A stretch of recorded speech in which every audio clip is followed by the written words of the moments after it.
Ayan o, malikot o. Ayan o. Tara ako picture. Malikot o. Ayan o. So, malikot siya. Dili pa sabi yun lang. Dili, pag na siya. Imogi ng kuhan. Ang imogi ng puli. Likod. So sang kuha nila. Iyang Tanawan, tanggalon ng puli. Tapos i-check yung imong clearance sa imong puli. ang gear. Ang sulod yun, ang Housing, no? housing. Pero wala may tulo ba no? Wala man na ganyan na mudula man gud ang kuan gud. Ang Tapos wheel seal. ang wheel seal, ang wheel seal. Siyempre ang oil dili ka penetrate kay mudula man siya. Servicing yun siya. Subject for ano na siya.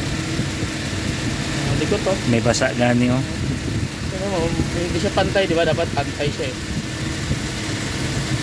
So, wala nang ingay.